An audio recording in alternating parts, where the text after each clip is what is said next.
Hello. So my name's Frank. This is my talk, as you can see.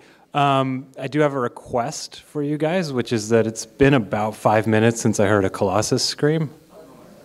So if anyone wants to volunteer for that. Thank you very much. Thank you. I appreciate that. So yeah, this talk is called NES Games That Don't Exist, which is maybe not the best title considering I'm about to show you them. They do actually exist in the material world. They just were not sold to you commercially, at least not back then they weren't. I'm going to give just a little bit of a backstory about me. That's me. That's my storage unit. I'm the founder of the Video Game History Foundation. We're a nonprofit that I will speak to you about shortly. But I kind of wanted to let you guys kind of give you my origin story, how I came to be in the world of video game preservation, and why I'm weirdly specifically researching unshipped NES games. So I'm 35. I'm 35 years old. So I was born in '82, and I didn't get my first computer until 1998. And when I got that, along with my access to the internet, you know, I was kind of poking around and you know, whatever we did before Google, I was doing that. I don't even remember anymore. But you know, I was sort of looking into the things that I liked when I was a kid, and being of that particular generation, you know, I grew up playing NES games, and while poking around on the internet, I discovered something that was just really magical to me, which is that. And still magic to me, which is that there were these programs that let you play Nintendo games on your computer, not your actual Nintendo, your computer. Yeah, this is okay. So this is the first really mainstream emulator for NES games. This is what I was using back then. This is called Nesticle. It rhymes with a certain piece of anatomy that about half the world's population has. I don't know if you get that joke or not. It had a mascot, the Fecal Lord.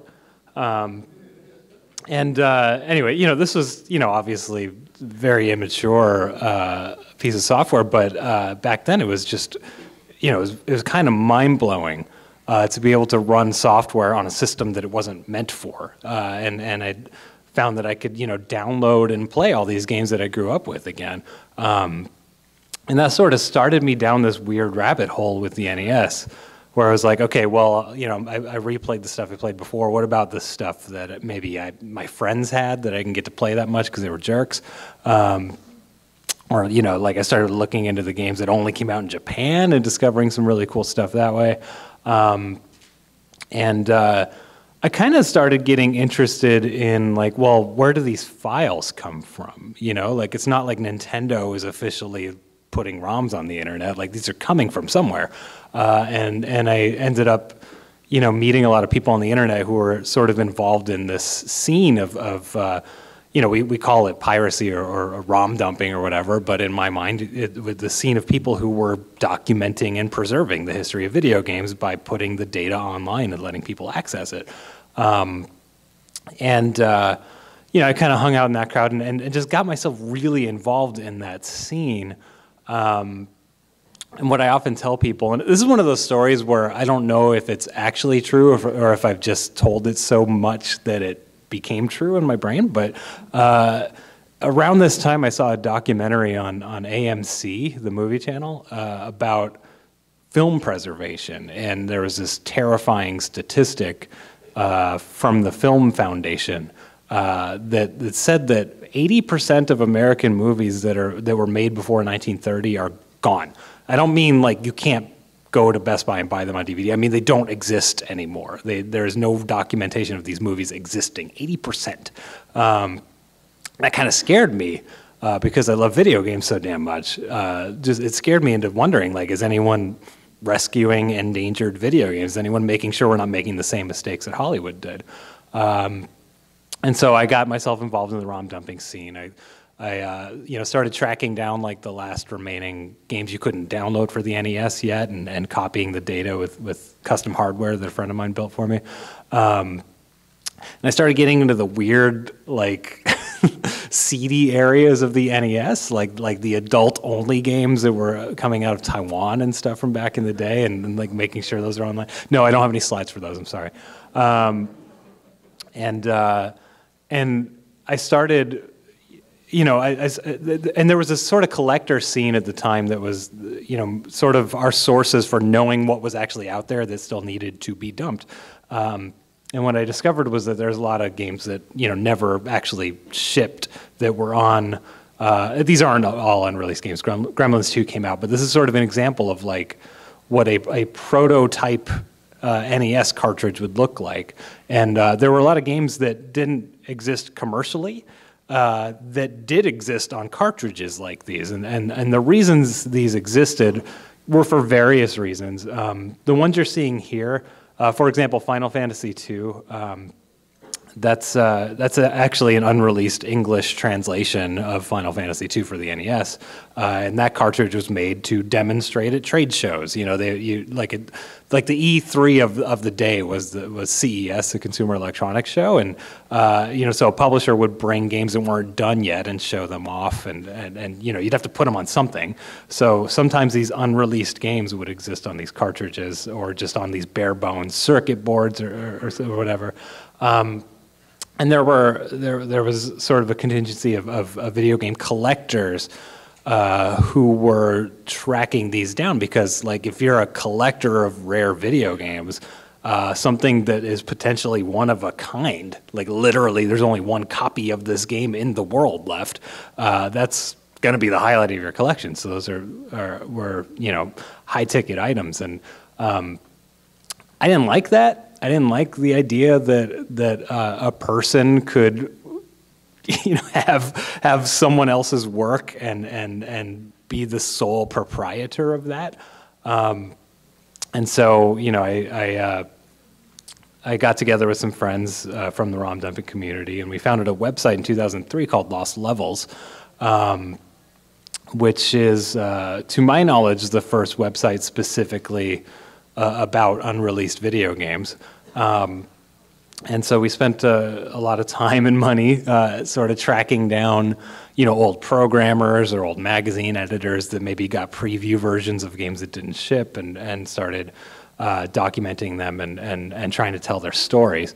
I mean, I lost count, but I think collectively we've rescued maybe like 30 games for the NES that never came out over the years. And the reason the NES specifically is really interesting to me in terms of unshipped product is because it was a really unique environment. So I don't know how many of you guys seem younger than me, but like if you were around back then, the NES was huge, and that was like the system. There weren't really, like, yeah, fine, there was the Master System the weird kid down the street had, but really we all had the NES. God bless whoever had the Atari 7800, I'm so sorry. And so people were just, you know, when the NES exploded, all of the people who were making games for the NES, they were getting rich. And it was sort of this unique combination of factors, because if you were a Nintendo licensed developer, if you could make games for the NES, you had a contract with Nintendo saying you could only do 5 a year. Like that was their sort of their quality, one of their quality control stipulations was if you made games for the NES 5 a year, that's it, you can't do any more. So you were limited to 5, but also people were making so much money, and game development was still so relatively inexpensive versus the money people were making, that if you were someone like Capcom, you might make 10 games that year and just ship the best 5. And so the NES has this weird secret library of unshipped titles that are perfectly good games that just weren't quite good enough. And I'm going to show you a whole bunch of those after my boring intro. You know, in a weird way, starting Lost Levels actually started my career in video games. And I ended up becoming a journalist for quite a long time. I was editing Gama Sutra, which is sort of a video game development, like peer-to-peer website, sort of helping developers make better games. I was at 1UP for a while, which was a fairly popular, yeah, thank you.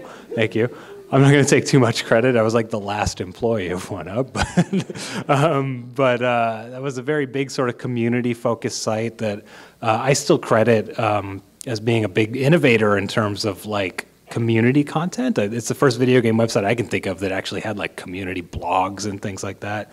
I reviewed games for the UK Nintendo official magazine, oddly enough. Yeah, woo! Someone actually read that here? Oh, nice. Yeah, I mean, I was young, so I was on like the licensed Game Boy Advance game beat. It was like, we need you to review the Game Boy Advance version of Max Payne or whatever, which actually is a very, very interesting port. But and I worked at a company called GameTap for a while, not as a journalist, but more as a content producer, which was a pretty interesting company. Turner Broadcasting did that, and it was a games on demand service, and it was kind of like Netflix is now, where you paid us $10 a month and you had 1,000 video games, and it was really cool because it was like all the way back to the crusty old stuff on the Atari, but then like also PC games that came out 6 months prior, way ahead of its time, probably still. So I worked there for a while. Ultimately ended up in game development. These are a few of the titles I worked on in recent years. iDarb, I just heard someone, yeah, thank you very much, yeah.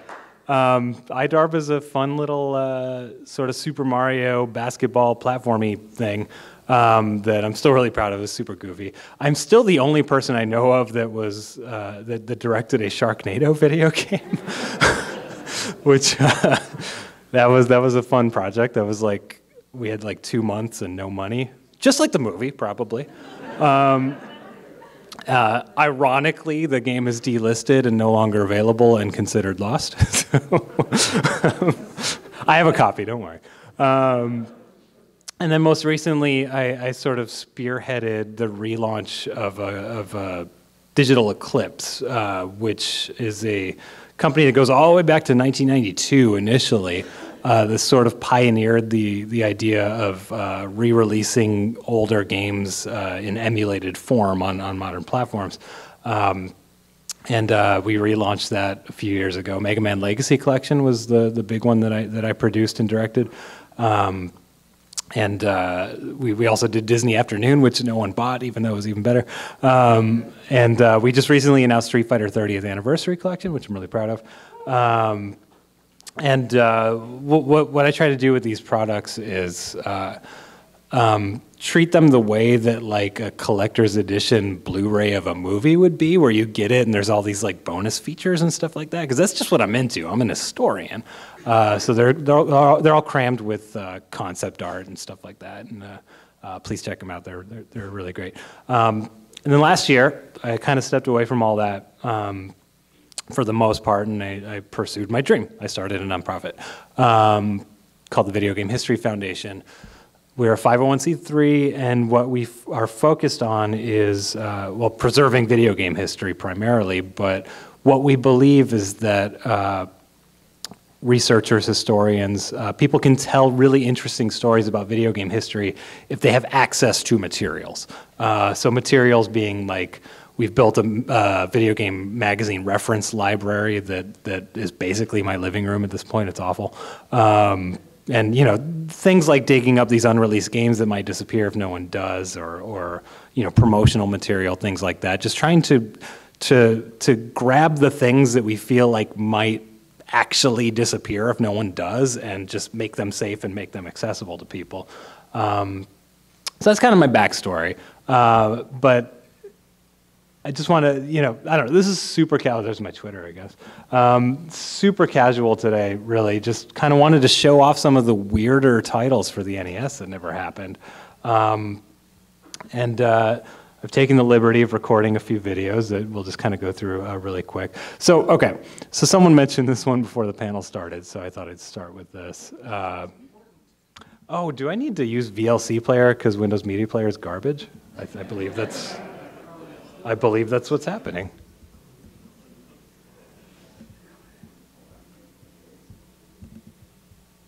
Okay, so this game is wild. This is called Bioforce Ape. Pay attention, this is the origin story. So little monkey family, his human family is abducted. He gets kicked out. He drinks some potion he finds on the street and becomes a giant wrestling monkey in a diaper. He's still wearing his diaper. You can clearly see a diaper on that guy.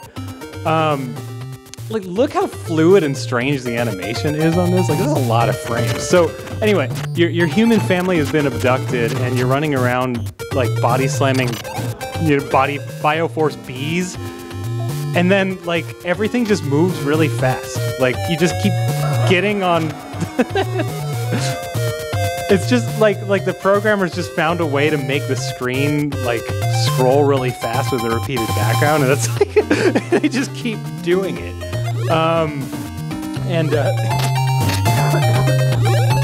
Excuse me, I caught something at this damn show. And he just moves way too fast, and it's really weird. And this is a game that was sort of famous because in Nintendo Power Magazine they previewed it, and then no one ever saw it again. And so, you know, a lot of people for them... Okay, so that's like... Okay, check out that kangaroo guy. So it's a kangaroo with like a human torso in the pouch.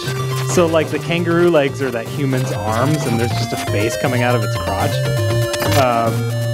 The game is very strange. And I didn't record enough of it, unfortunately, to show you the really funny bits. But so that's Bioforce 8. This is just one of, again, like this weird catalog of unshipped games. Did I hear a question or I can't, but someone else can. Cool, thank you. What else? Oh, how about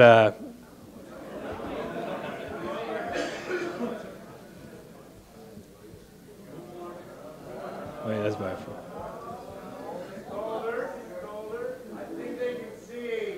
Are we good?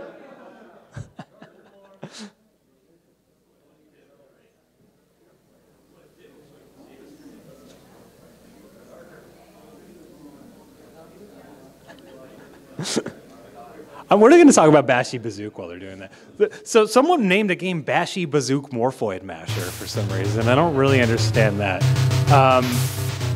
But this game's pretty cool. So you play as this guy in a weird jumpsuit that goes back in time for some reason. It's not really clear why. He just takes a time elevator back in time. And it's sort of this, I don't know, Metroid-y, like, exploration, action-y game where you walk around and go indoors and talk to these weird aliens with really cool art, actually. And so as you're going, there's these little, I don't know, shrimp creatures. And they... Did they get it? Are we good? Okay. No? Well, anyway, can you guys see enough to know what I'm talking about? Okay. So Bashy Bazook kind of runs around while these like shrimp guys are sort of evolving around him. And it's actually a... Oh, cool. Very cool. So it's actually a really interesting mechanic because it's a game that demands that you explore and find all the secret paths, but also the longer that you take to get through it, the tougher the enemies get because they're evolving as you go. So like by the time you get to a boss at the end here, you know, this boss would be a lot smaller if I sort of took my time to get there. I'm going to rewind a bit and see if I could find this one line I really like. It might be in this store. Okay, yeah. So I really like the dialogue in this game. I hope this is actually the line. Oh, yeah. Use the elevator. They're mopping the stairs. I love that line. I love that. There's no stairs, first of all, but like, I love the suggestion that there's like actually a world happening here where like wizards mop the stairs in the weird crustacean alien landscape of this game. So that's Bashy Bazook. All right, this game's called Sunman. So yeah, exactly. Yes. This is what the Always Sunny song is based off of. This obscure video game. That's Sunman right there.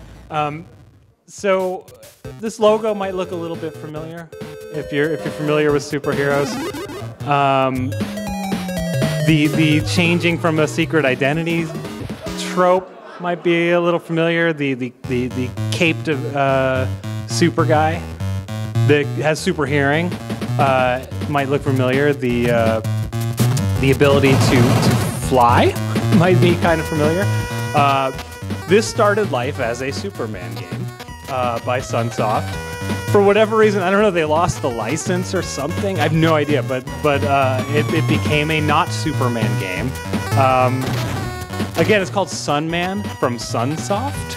So I guess they were like, I don't know, just name it after the company. It's Sunman. And so it's, you know, again, this is not a bad game. It's actually a pretty impressive looking game for the system. It was developed by a team led by a fellow named Kenji Ino, who's most known probably for the D series, D and D2, who's actually no longer with us. Like, he actually passed away. So this is sort of a lost work of a video game pioneer. So it's kind of neat to be able to, you know, add that to history where people can actually access this and see what he was doing at that time. And I don't know if there's any through line with this game in like his later works or not, but you know, if we don't have this game to look at, we never know that, which is kind of an important realization that I came to years ago, and that a lot of other people did, I'm sure, with video game preservation. It's like we can't predict what's actually going to be important. You know, and so it's like whatever's out there, we just have to rescue what we can. Oh, you might be shocked to learn that he has laser beams from his eyes also. He really hates this helicopter. What else can I show you? So you guys probably know Kung Fu, if you know the NES library. There was a sequel that was only in Japan. That is, I mean, it's not great, but fast forward a little bit. Yeah, very Kung Fu-like, but like on moving trains and stuff. So it's just kind of Kung Fu slightly evolved. We're looking at the Japanese version. No one's actually found a prototype of the American one yet, but it's probably basically the same game with a different title screen. I just thought this one was kind of interesting because it's such a famous game. The original Kung Fu. It was actually ported in-house at Nintendo. Like, it was directed by Shigeru Miyamoto, the original Kung Fu. What else can I show you? He's just casually walking through a train punching everybody. Yeah, it's much like Bashi Bazook. There's no real backstory other than go right and hit the things. So this game, this is called Titan Warriors. This was developed by Capcom, if you can't tell by the very Capcom-y music. Fictitious name. It's not based on reality. And this is a vertical shooter from Capcom. I believe the composer is the same composer as Bionic Commando. It has very Mega Man-like sound effects. And what's really interesting about this one is that it's the sequel to Vulgus. Vulgus was the first game Capcom ever did in the arcades, and they never did a sequel to Vulgus, except for this one, which never happened. So it's, you know, not just a lost game from sort of like Capcom's golden age, actually done inside Capcom, not that or anything. It's like a sequel to their first title ever. And it ain't bad. It's pretty good. What else can I show you? Oh, I really like this one. Okay. So, this is The Legend of Robin Hood. This is an action RPG about Robin Hood. It actually did eventually sort of come out as Robin Hood Prince of Thieves, based on the Kevin Costner movie. But before they did the movie version, they did this ridiculously ambitious open world day-night cycle, like food meter thing that just doesn't work at all. You know, it's like, it's super, I don't know why I named it Batman, I guess. Things are better if you're Batman, I feel. So, yeah, there's Robin Hood, and he kind of got RPG stuff. I spied a club. I eagerly grasped the club. Yeah, so if you're familiar with Prince of Thieves, it has sort of the same menu. And so now I can club people like this guy. Yeah, so you can talk to people. You can be real nice to them. You know, ask them about King Richard. and they'll give you some nice insight. You can rob them. Thank you, sir. And then you just kind of run around like clubbing bears that get stuck in trees and stuff. Hang on, do I kill him? I haven't watched this video in a while. Yeah, like I don't think bears actually stand on their hind legs and punch, but yeah, they become meat that you grab and you can eat. So just run around and eat bears for a while. My favorite feature in this game is the strange animations when you talk to people in Sidewatch.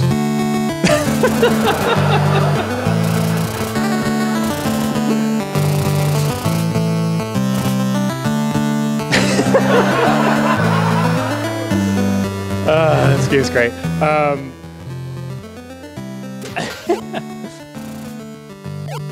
I don't remember if I robbed him again or what, but super big, houses, just giant map.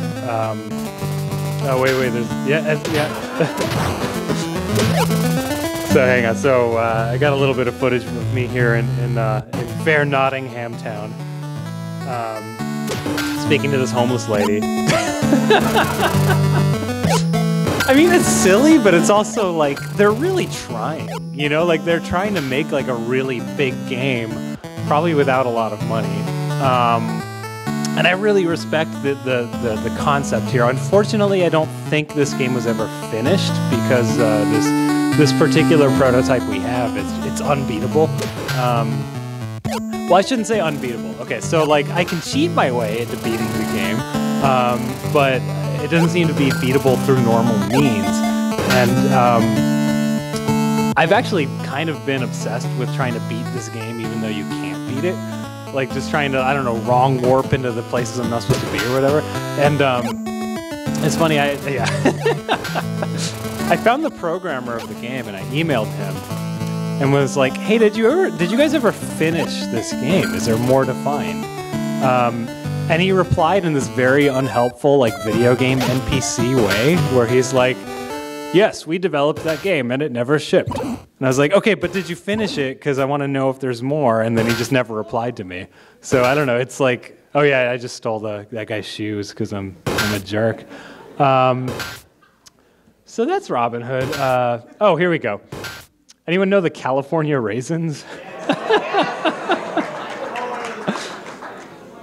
So this is a real thing, if you're too young to remember, where a bunch of raisin farmers got together and like made mascots for raisins to convince you to buy raisins, and they were this cool band of singers that are most known for the claymation specials from Woven Studios. But this was another Capcom title, but it wasn't actually developed inside of Capcom. They paid some other people to make it.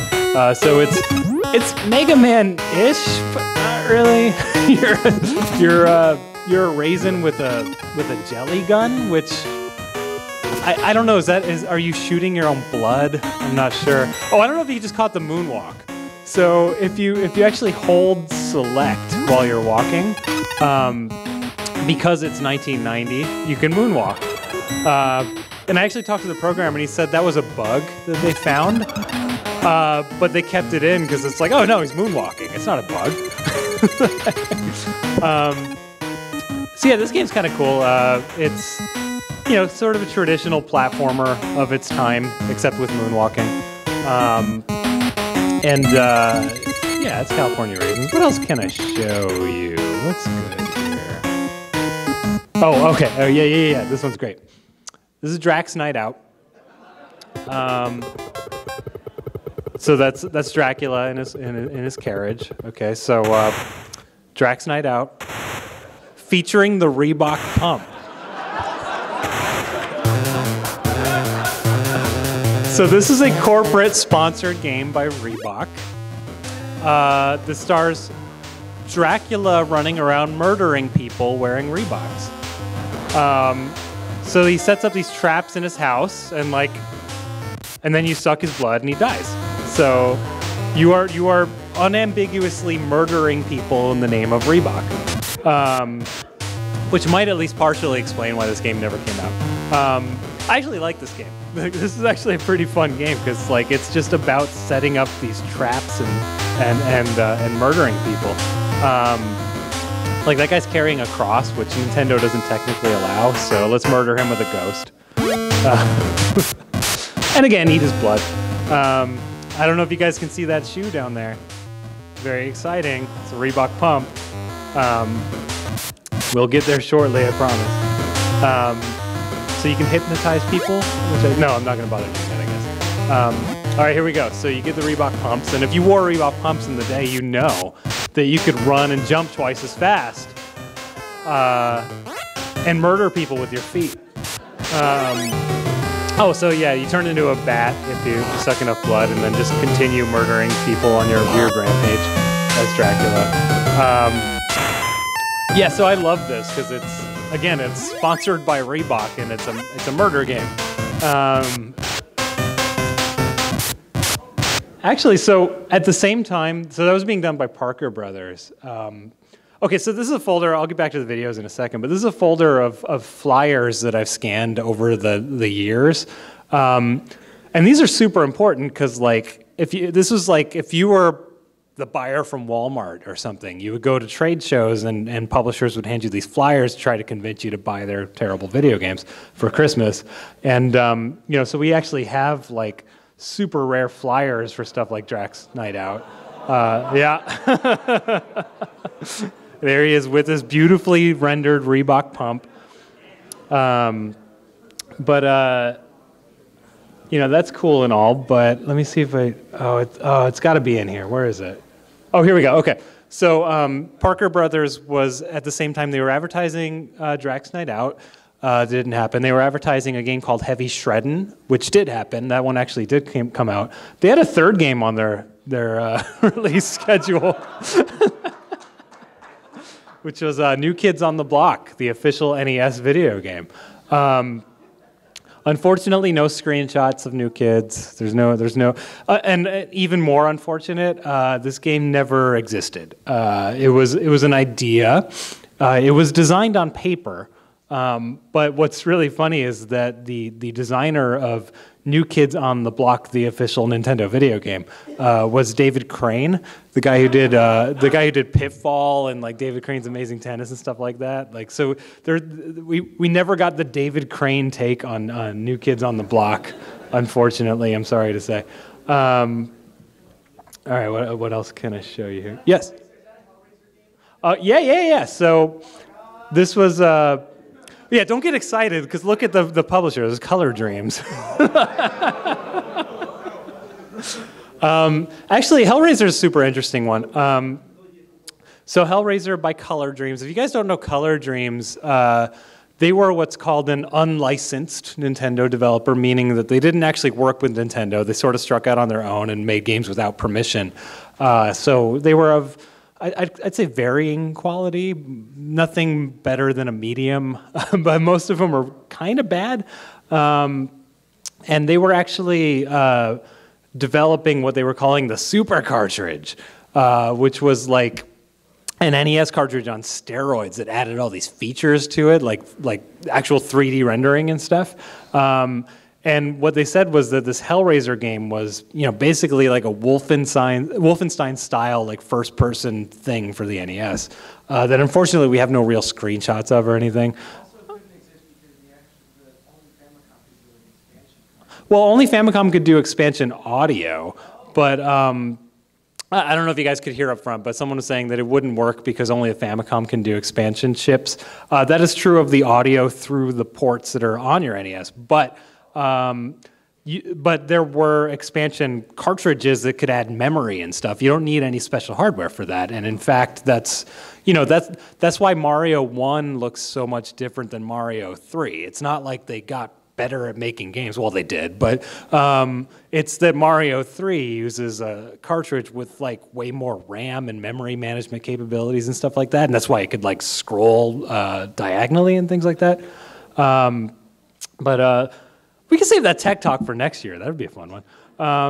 Oh, actually, there's another game in here, Happy Camper, that never happened either, where you're a kid at camp and aliens invade, and it's terrible. Hellraiser? Oh yeah, it did list for Genesis and Lynx, didn't it? Yeah. Nope. No, it's a bunch of bull. You guys want to see some bull? Hang on, I'll show you some bull.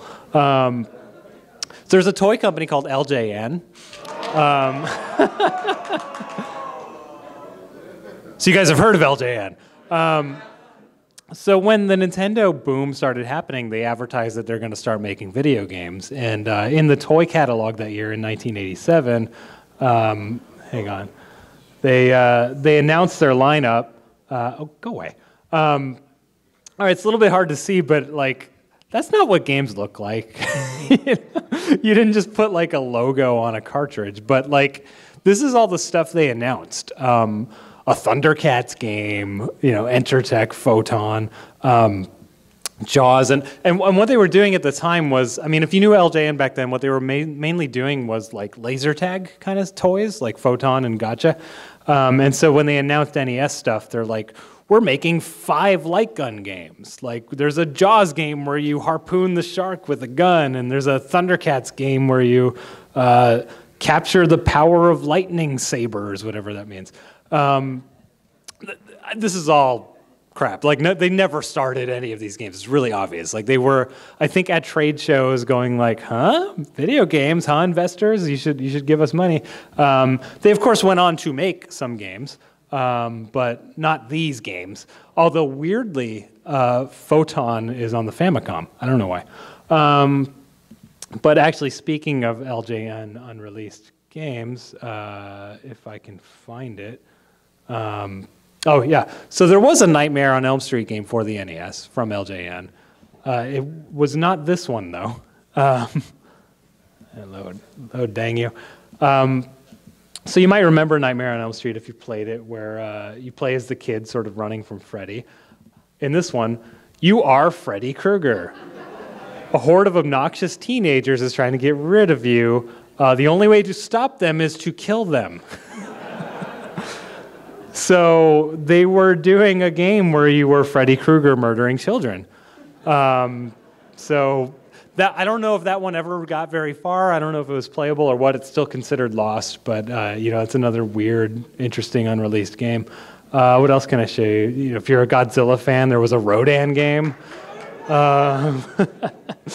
What else? Oh, so there was a Terminator game by Sunsoft. And there's some screenshots here. There was actually, if you guys know, a game called Journey to Silius, which is actually, I'm not going to call it a good game, but it had good music. That was originally a Terminator game, but they lost the license or something, I'm not sure. God, what else can I show you? If you guys know Spy vs. Spy, there was a sequel, Spy vs. Spy 2, The Island Caper. Here's what the box art for that Kung Fu 2 game I showed you would have looked like. What else? Oh, there's actually, I just recently in an archive found the ad for California Raisins that would have gone out to publish, which is really cool because, like, I talk about these games being one of a kind. A lot of these flyers at this point are also one of a kind. And this one in particular, and like, I got to go to really weird places to find this stuff. Like, there's a museum in Rochester that's amazing for this, the Strong Museum of Play, where they've... from a private collector named Kevin Gifford, they have an archive of these flyers that are given out at trade shows. The National Video Game Museum in Frisco is another source that I've gotten these from. But this one, I'm really happy about this. So you guys know Game Informer magazine? Obviously, it's like the only one left. So they started, a lot of people don't know this, in 1991. They've been around forever. And what I came to find out was that Andy McNamara and Andrew Reiner are beautiful people in the sense that they never threw anything away. So they still have these filing cabinets from the early 90s with all these flyers and stuff in them. So like, this advertisement for California Raisins, that flyer in Game Informer's office, might be the only physical remnant of this advertisement that's left in the world. But they were... kind enough to let me kind of come in and rummage through their drawers to find stuff like that. I mentioned Final Fantasy II earlier. There's what the box art would have looked like. There's also, I don't know if this was just like tongue-in-cheek or what, but like they advertised Final Fantasy III also. Oh, a little game for you guys. Can you guys guess who's coming to the NES? Can you solve the puzzle? No. Read the hints. I can zoom in on the hints if you need. So it's not Minnesota Fats. He used to play football. John Madden, very good, yes. Yeah, they were doing a John Madden game on the NES. Didn't happen. What time is it? It's 11:40. You guys want to see something no one else has seen before? Okay. This is called an emulator. This is a ROM.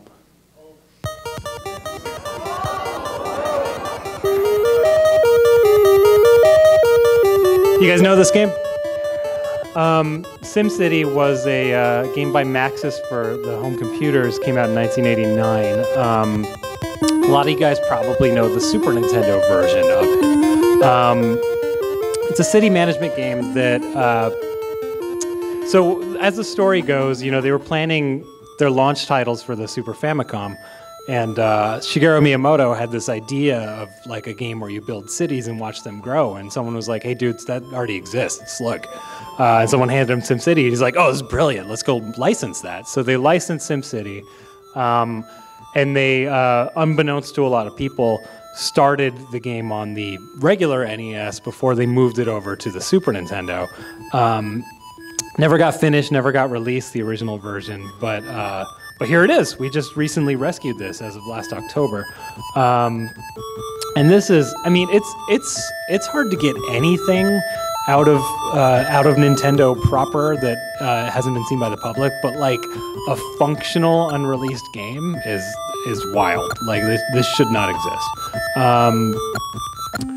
SimCity's kind of a hard game to demonstrate, but I'll do my best because it's sort of a slow, you know, management game. If you guys are familiar with the Super Nintendo game, you know the soundtrack's amazing. This is by the same composer, but it's completely different. Like this is her lost soundtrack for SimCity. What should we call it? Batman? Batman? Okay. Oh, I like Gotham. We're gonna do Gotham. I just heard that. Can Batman take down the evil Dr. Wright? Oh, favorite word can be Reebok. Yeah. Okay. Very Earthbound-like, isn't it? Insert your favorite word. 3 things to choose from. Well, okay, we'll do hard. We'll do hard, but the game's not done. It's just gonna load easy.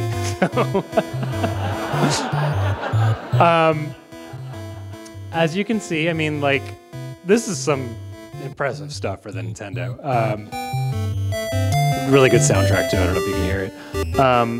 Yes, Dr. Wright is here in 8-bit form. Yeah, there he is. There's prototype Dr. Wright. You know, it's... Oh, I probably shouldn't build an airport right away, but whatever. You know, it's... Oh, you want another airport? Is that what I just said? All right. Oh, I don't have enough money for another airport. All right, we'll do some residential, some commercial here. No, I do need a power plant. Thank you. In the original game, nuclear is more efficient, but would cause meltdowns occasionally. They haven't coded in the meltdowns yet, so we're safe. And then let's get some power going here to our street. We need some industrial here. Let's build a football stadium. I don't know. Yeah, power plant has no power. Typically what happens here is I get bored and I fast forward. But I mean, yeah, it's SimCity, it's all functional. What I'll do is load up one of the scenarios. I don't know.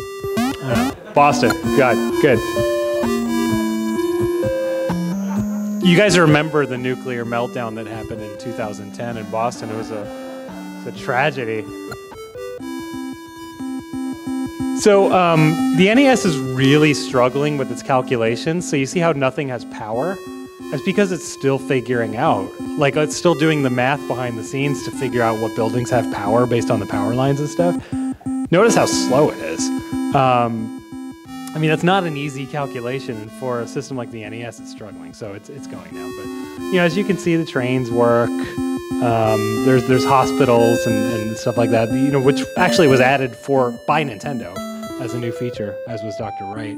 I think you guys want to probably destroy this, right? Should we? Monster, earthquake, let's just do them all, I don't know. Take that, Boston! But I mean, it's super impressive. Like, they got the cars moving and everything. It's like, it's really SimCity, and it's mostly here. Come on, I'm gonna fast forward to the disasters. Come on. There we go. There's fire somewhere. There's fires. Good. Good. Where's my monster? Come on, monster. Okay, there's a flood. Good. Thank you, Dr. Wright. What else? Come on, come on, come on. Air crash. Good. Yeah, goodbye, Boston. So the air crash doesn't work so well yet, so it just kind of deletes a tile if there's an air. So, like in the real game, like, it would spread fire and stuff, but here it's just like the airplane very specifically hit that house, and then nothing else, and it's fine. I mean, we'll just share.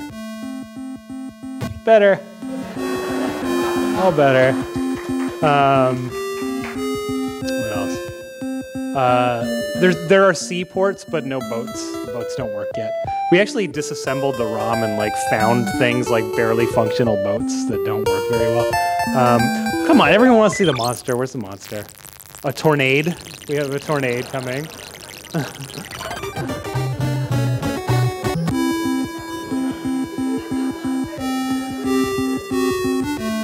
All right, monster, monster, monster. Oh wait, yeah, go to. There it is. Yeah, what do you think of that, Boston? I like Boston. I don't mean to talk. Whoa, what's that? Is that an earthquake? Yeah, baby. Tell me about it, Dr. Wright. Come on.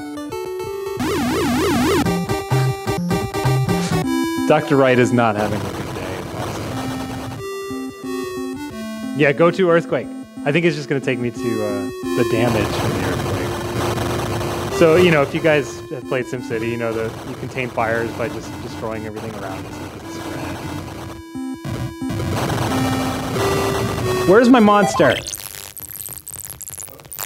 There we go. There we go. So, if you guys have played the Super Nintendo version, you remember who the monster is? Yeah, it's Bowser in the Super Nintendo one. They hadn't thought of that yet. So it's just a monster. Same animation and everything, though. We'll go to that monster. I'll turn the volume up so you can hear him scream. Come on, scream. There he goes.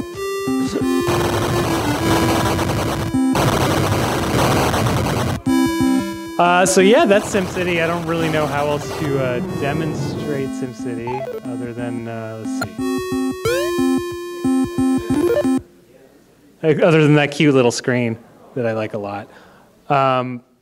Yeah, so like I said, we just rescued that one in October because someone took a copy home, which, you know, if I'm going to teach you guys anything about preserving history, it's that it's 99% of the time done through corporate theft. And that's just how it's done, and deal with it. If you are in video games, I'm going to repeat the advice of friend and colleague Jason Scott: steal from work. I'll also repeat the advice of Lane Nooney, which is just put it in a box, take it home. I have time for questions, and if there are no questions, I'll just show off some more goofy crap. Yes, sir. My best find of the last 2 years is SimCity on the NES. Next question. Yes, you with the hat. Are you Am I worth 2K monies? That is an inside joke from Bioforce Ape. Do you guys know about the Bioforce Ape hoax? It's really funny. So what's the quick version of this backstory? So I mentioned that collectors, collect unreleased games because it's their prized possession for their goblin treasure hoard or whatever. There's sort of this argument when someone finds an unreleased game, which is like, do you dump the ROM and let people play it, or do you kind of keep it safe on the cartridge where no one else can access it? Which, if you're a normal person, you're probably wondering, well, like, why not dump it so everyone can play it? Well, the problem is that if you have a one-of-a-kind game and it's suddenly a billion-of-a-kind game, it's no longer worth nearly as much money as a piece of collectability as it was before. And so, collectors would often not want to copy these games. And if you were on like collecting game forums back in the day, it was inevitable that whenever someone would find a game, half the responses would scream at them saying, "Dump the ROM, don't you hoard it, you idiot." And then the other half would say, "Don't dump the ROM, you'll devalue this precious, beautiful baby artifact of a thing." And so in 2005 or something, again, Bioforce Ape, no one had found it at this point. And it was sort of a holy grail because it's a game about a wrestling monkey in a diaper. And so this guy posted on a forum like, "Hey, I found this weird cartridge. It says Bioforce Ape on it." And he made these fake screenshots that were kind of ridiculous. Like one of them had my favorite screenshot that he did was like, "Hey, I just found that if you hold down and press B, he does this fart attack." And he had a picture of the fart attack, and the fart was so powerful that it was corrupting the background graphics. They were random strings.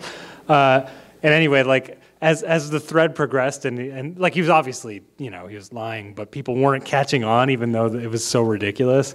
And he's like, "I'm sick of all the arguing. I've destroyed the cartridge so there can be peace again." And he posted pictures of this destroyed cartridge. But the joke that you were referencing was, as he's posting screenshots that are more and more ridiculous, and people are arguing "No, you can sell it for $2,000 if you don't dump it."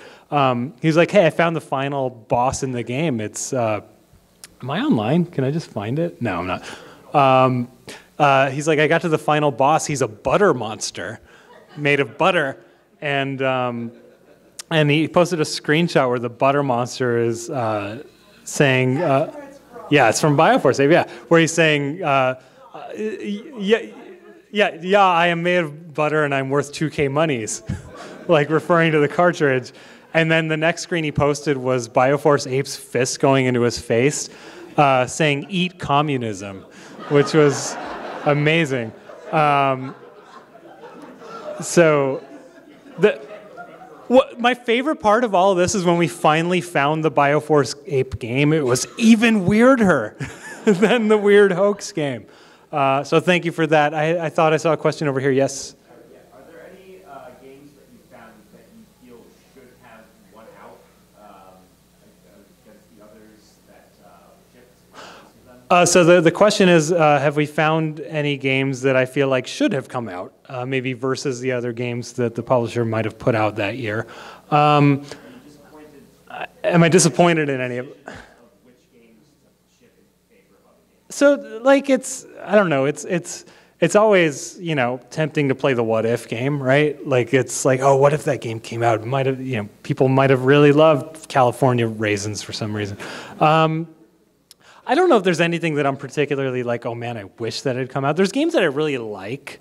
I might have actually taken a recording of one of them. Hang on, I did. Oh man, I just saw something that I really have to show you. Okay, I'm going to show you 2 hockey games. This is Hit the Ice, based on an arcade game, sort of NBA Jam hockey-ish. I have 5 minutes left, so I'm going to be really quick here. One-player quest.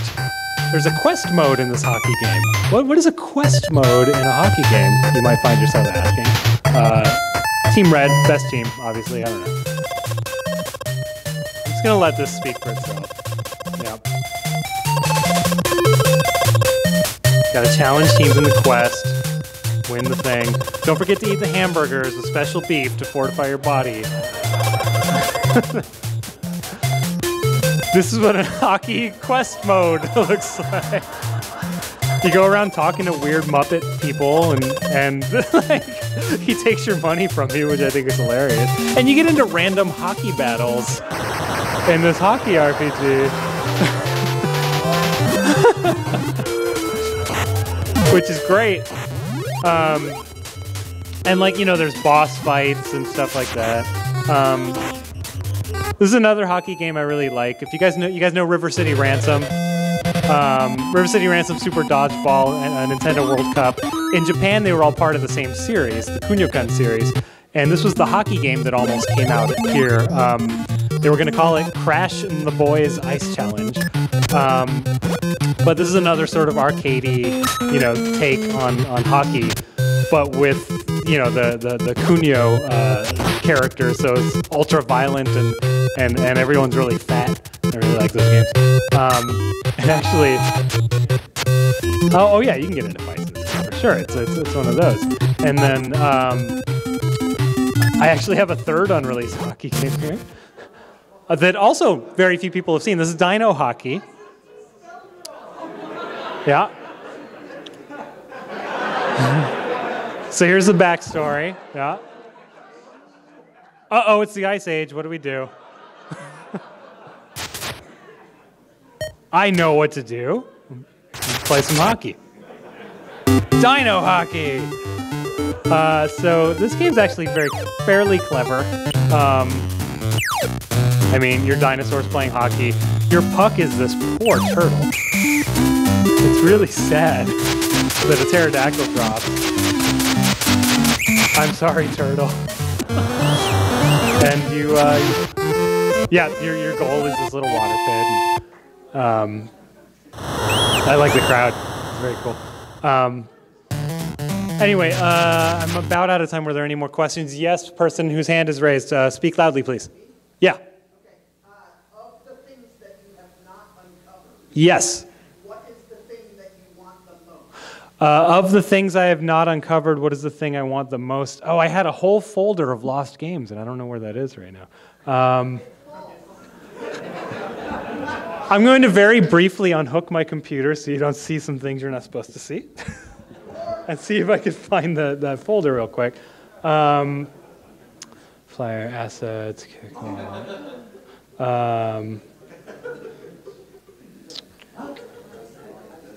right, I can't find it. You settled for iDarb 2, is that what I heard? Duplicate there. There's a game that looks really interesting called Ultimate Journey that I would like to see someday.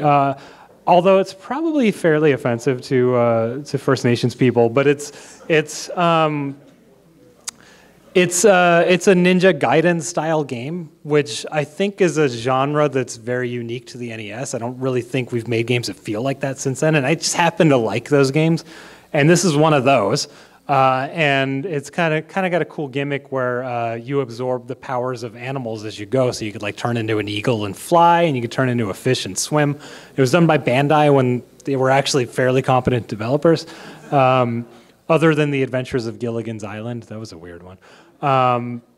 And that one's completely lost. The guy who designed it doesn't have it. Bandai doesn't have it. In fact, we found someone at Bandai who is still there, that was there back in the day, and he's like, "What? We didn't release that, really?" But that one, you know, I'd love to see that one. Hellraiser actually existed, at least in very skeletal form. I'd like to see that. I'm just looking quickly through here. I think that's really it. Like the thing is, I don't know if there's anything truly like groundbreaking that we're missing, but you know, there are games. I don't know. I like this era, and I like, you know, being able to dig even deeper into it. So, you know, when these games happen, they excite me quite a bit. But I am over time, I believe. So thank you very much for coming out. Really appreciate it. Thank you.